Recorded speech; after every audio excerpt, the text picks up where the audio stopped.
Yes. Nairobi, of one MCA who died in the middle of his term.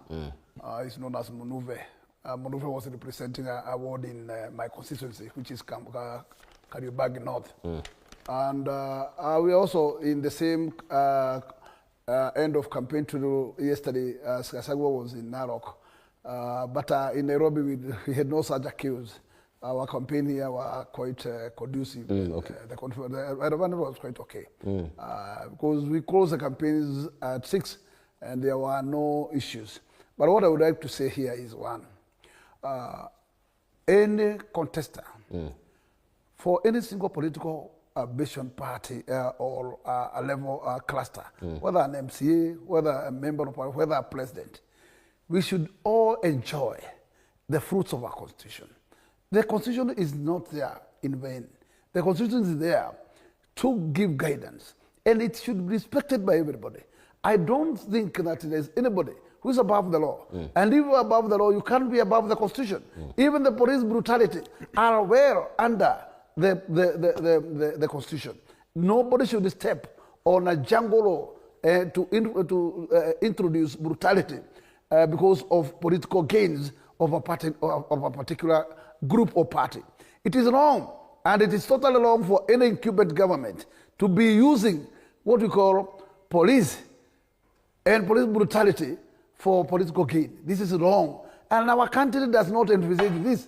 We are far beyond Tanzania and our neighboring Uganda. When they are in chaos, we cannot take our country back to those old days.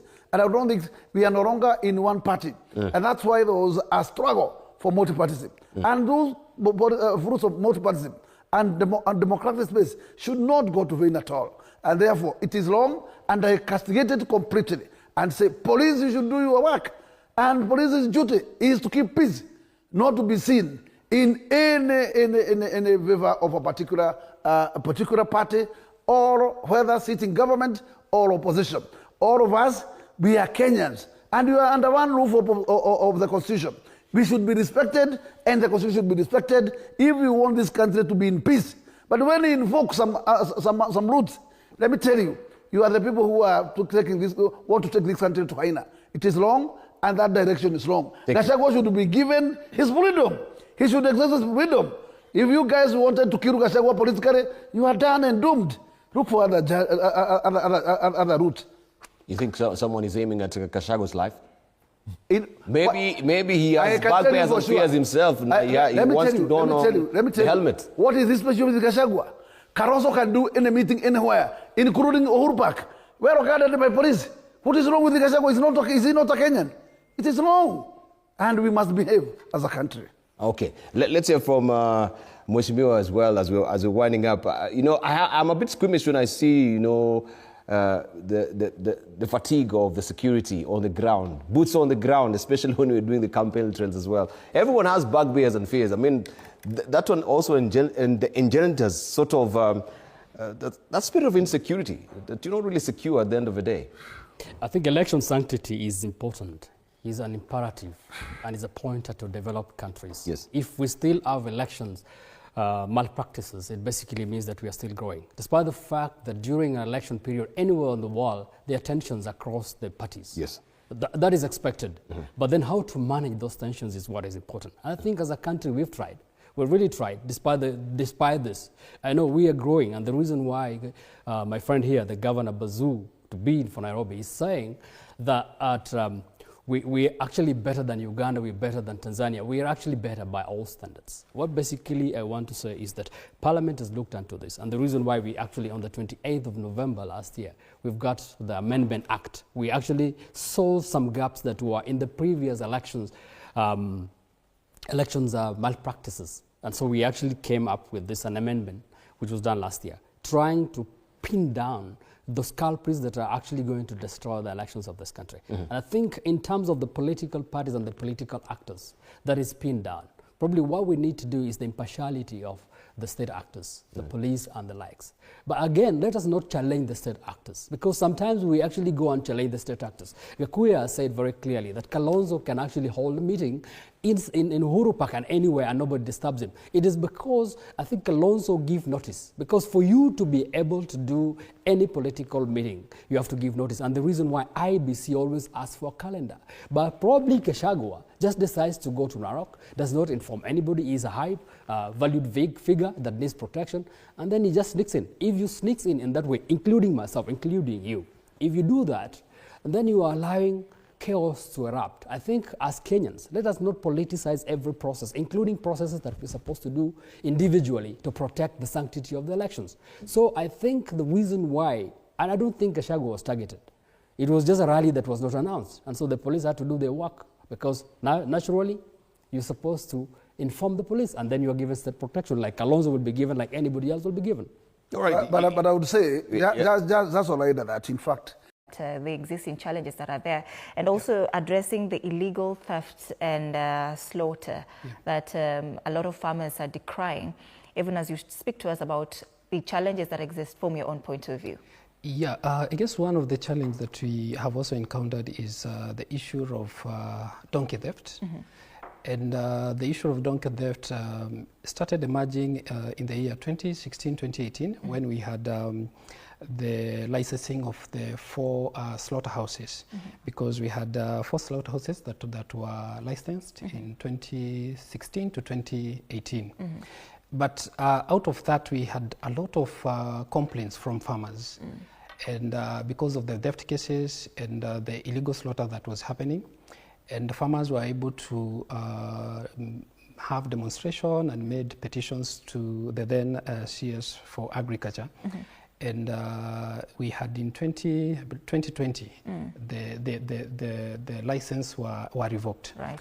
After the revoking, then we had the issue of now the illegal slaughter in the bushes.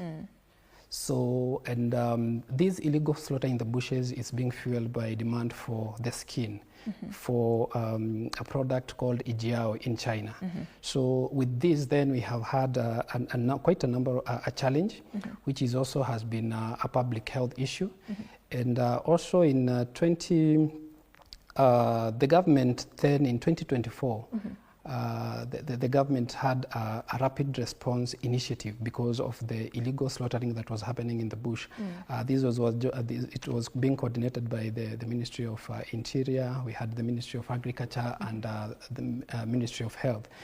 And out of that, we had 100 days whereby that rapid response results initiative was taking place. And out of that, we had very successful results because we had a lot of disruptions, interception of even meat. That is the time when we had a lot of meat confiscated. This is illegally slaughtered meat, carcasses being intercepted and all that. So that has been quite a challenge, and it is quite a challenge, but we can say the numbers have really gone down because of the coordinated multi-stakeholder engagement and also the support from the government. These numbers have gone down. But the key thing has been now the issue of the illegal slaughter in the bushes, where even now the meat is getting into our plates disguised as beef. So these are the challenges that we currently are facing. You know, Kenyans ordinarily don't consume donkey meat on a day-to-day basis. Is it safe meat? You're saying that sometimes, you know, it makes its way into our plates unknowingly. Well, you see, it is not safe, considering that this meat is not being inspected. I guess we have very clear guidelines on issues to do with the meat. They need to be inspected. But then this meat is being slaughtered out there in the bush. And even when you are eating it, you are not eating it as donkey meat. You're eating it as beef because it's being disguised. Yeah. You never know. Daktari, what's the worst case scenario? What's the worst that could happen if you're talking about meat that is not inspected, donkey meat that is not inspected, making its way in my plate? Then what's the worst that could happen? I would term that as a ticking time bomb. Because any meat that is not inspected, we have said that because these guys have resorted to bush slaughter, it means that this meat is being prepared in the most unsanitary condition you can ever imagine. So even if the meat was had no any other diseases, just that environment where it is being prepared renders it unsafe for public consumption. But in this era, there is the issue of zoonotic diseases, diseases that can be transmitted from human to animals and animals to humans. So if you are consuming meat that is not inspected by a professional, it means that you are at the risk of contracting zoonotic diseases. And also it is just a public health risk, because meat entering into the food chain that is uninspected is a public health threat. Yes. And do we have enough labs in this country that can test these donkey products for safety and, of course, traceability? The capacity we have in the Republic of Kenya is sufficient to do this. We have labs, regional veterinary laboratories in Kenya that have the capacity to do that. We have our major laboratory at Kabete, we have one at Karatina, we have one in Eldoret, we have one in Garissa, and other laboratories that are able to do public health tests or even DNA tests to determine that what is in the butcheries is donkey meat.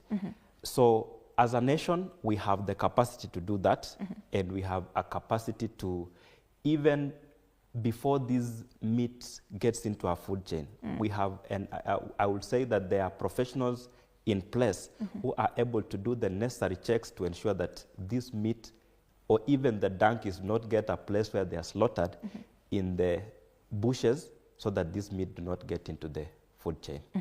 Ken, are we utilizing this capacity as much as we should? From where you sit, we're talking about the capacity is there. But while the capacity is there to ensure that there is enough traceability for these products and, of course, to ensure their safety, then in one way or the other, this untested meat still makes its way into our homes. Then are we using this capacity as much as we should? We appreciate the capacity that is there. But the key thing is the issue of the public knowledge and getting to understand. Because one of the things that happens is that the public may not be aware of what they are consuming. So it's just a rallying call to our security agencies to also support in terms of their investigations, so that then we are able to arrest this matter even before it gets to the butcheries and all that. Because even with all the facilities, and you don't know the exact meat that you are eating, then the public will just continue consuming it disguised as beef. So that's the major challenge that we have, and that's why we really need to sensitize even the public as we also head to the festive season, that they need also to be quite conversant. Dr. has talked about the zoonotic diseases. These are diseases that are transferable from the animal to humans. And it is a ticking time bomb, because if it so happens that we have a case of anthrax, and it so happens that this meat gets its own way to our plates, then it would be something that is also would be a public health issue. Yeah. And you were talking about the ban of commercial donkey slaughterhouses. And it's interesting because we're talking about now there being illegal slaughter of these donkeys.